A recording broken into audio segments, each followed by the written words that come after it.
Olá a todos, bem-vindos de volta. Aula número 18, sobre equivalência plana. E nós nos encaminhamos para o final do nosso curso, essa é a penúltima aula. E ela vai ser uma prévia do que será a aula sobre áreas de superfícies planas. Então é muito importante que assistam essa aula antes de irmos para a área de superfícies planas.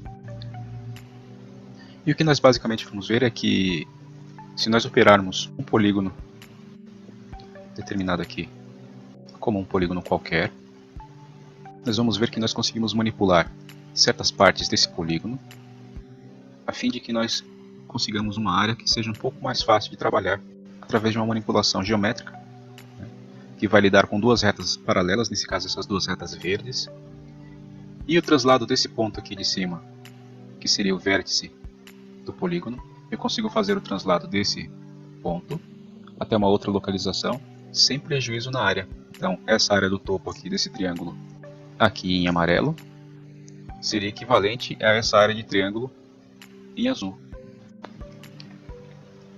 Aqui nós temos essa definição de polígonos contíguos ou adjacentes.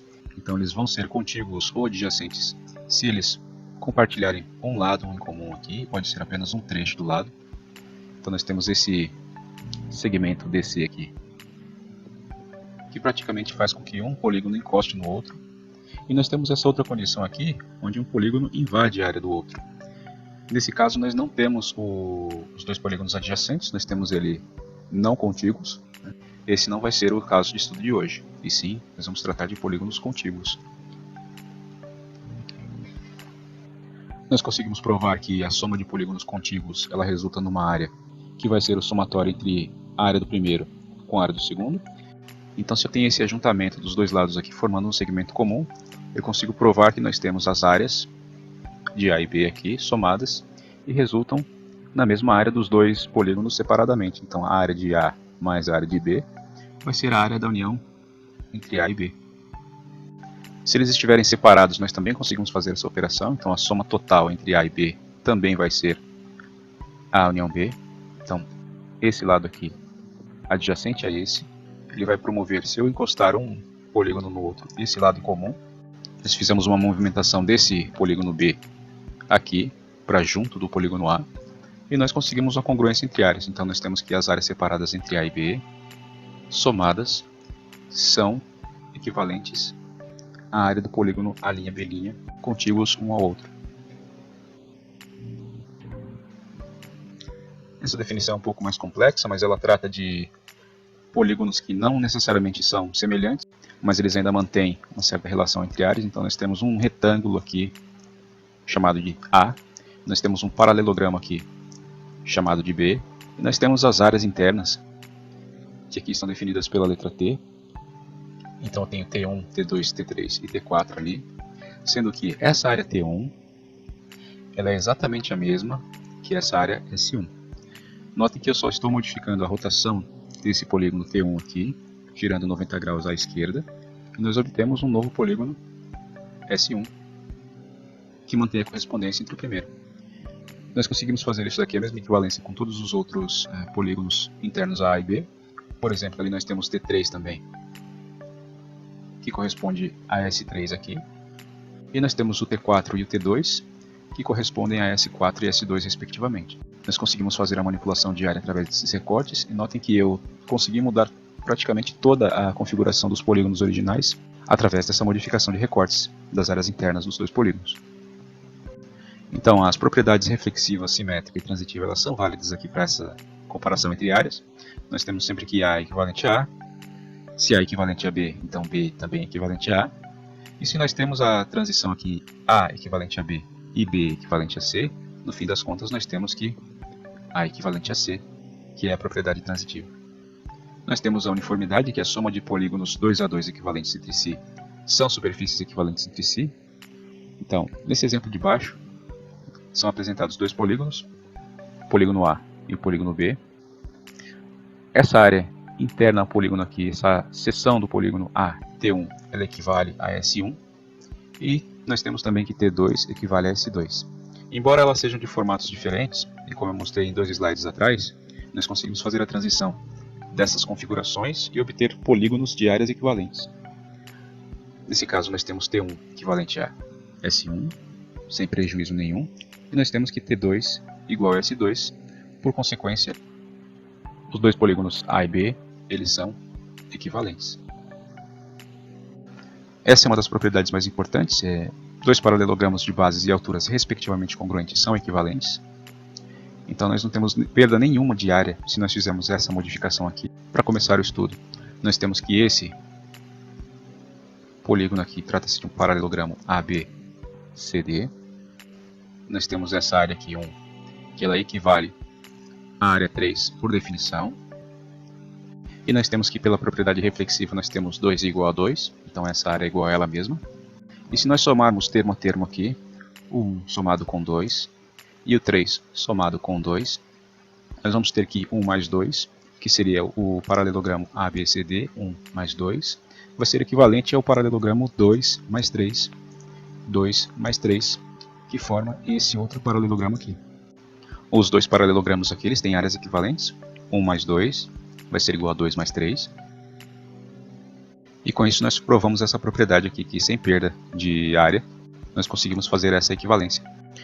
Ampliando o caso, nós temos esse segundo exemplo, que mesmo que os dois pontos extremos do paralelogramo eles toquem uns aos outros, então eu tenho que nessa condição C vai ser congruente a D'. Então nós temos esse ponto aqui, nós conseguimos provar a mesma propriedade ainda assim.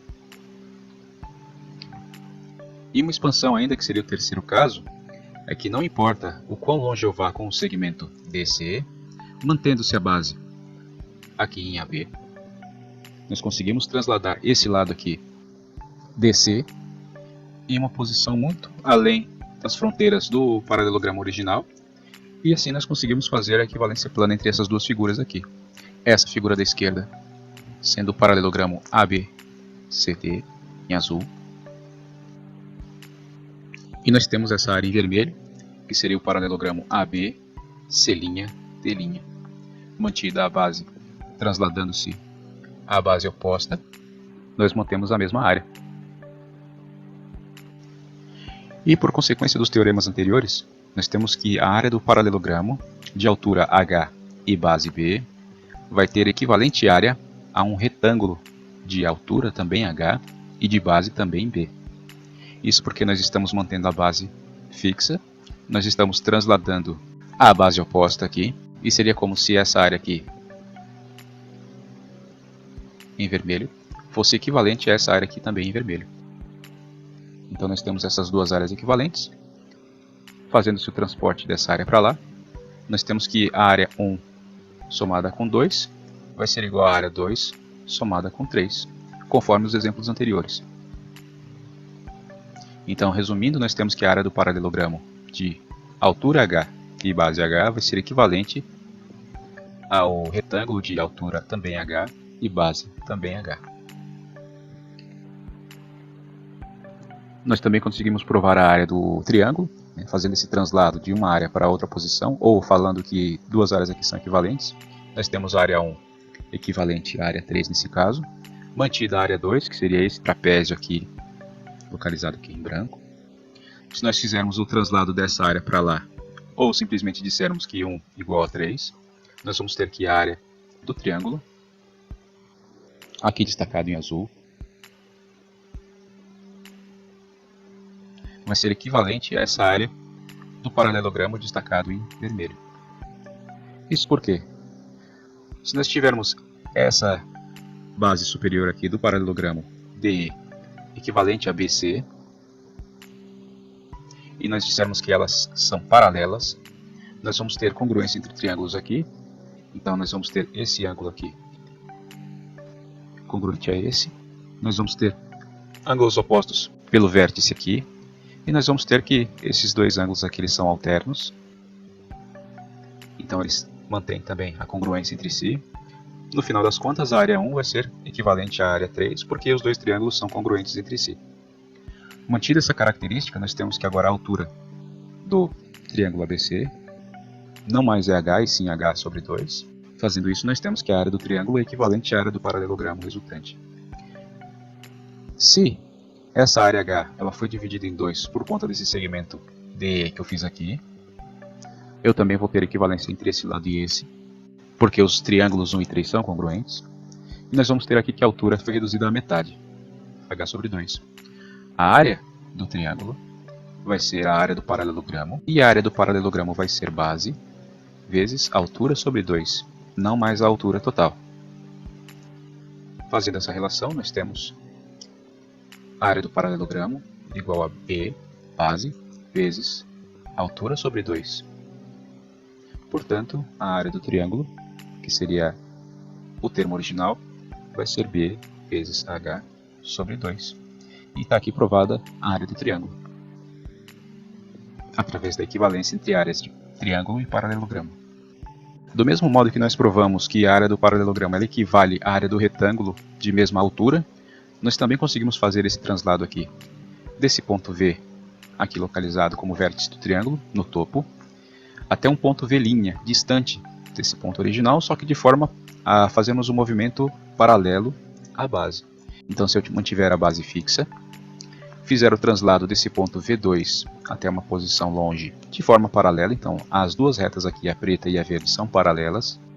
Se eu pegar esse ponto aqui, V, e trasladar até um ponto V', eu digo que esse triângulo aqui em azul, que é o original, ele vai ser modificado até obtermos essa condição aqui do triângulo em vermelho. A altura foi mantida a mesma, porque as duas bases aqui, a verde e a preta, elas são paralelas. Com isso eu transladei o ponto V2 até o ponto V' e mantive a mesma área. Por quê? Essa relação base vezes altura foi mantida. Eu não modifiquei nada além do formato das duas figuras. A altura se manteve a mesma e a base é comum. Portanto, as duas áreas em azul e em vermelho são equivalentes. Com isso, nós conseguimos fazer a redução de figuras muito complexas, como é o caso desse polígono aqui à esquerda, fazendo uma modificação até obtermos uma área um pouco mais simples, que seria esse da direita, sendo que esse lado aqui, V3, V4, ele foi planificado, sendo que o ponto V2 agora ele se tornou o ponto V', e nós fizemos aquela mesma modificação mostrada anteriormente. Nós conseguimos fazer o mesmo translado, então nós vamos manter a mesma base aqui, V1, V3, e aqui vai ser V1, e o ponto V3 ele vai estar localizado virtualmente aqui. Nós vamos manter a mesma base, vamos transladar o ponto relacionado com a altura, então V2 vai se tornar o ponto V' aqui. E nós vamos dizer que essa área em azul do polígono original, que seria a parte do topo, ela vai ser modificada com o ponto V2 sendo transladado até encostar em V'. E nós vamos ter essa nova área aqui de cima, V1, V', V3, que vai ser equivalente a essa área azul, V1, V2, V3. Essa planificação aqui, desse lado do polígono aqui, ela foi satisfeita. Nós conseguimos manter a equivalência entre as duas áreas do original e do modificado, através dos teoremas que nós apresentamos até agora. E com isso eu concluo essa aula. Ela é de suma importância para nós entendermos melhor como funciona a área de figuras planas, que vai ser o tema da nossa próxima aula. E eu espero vocês. Até lá!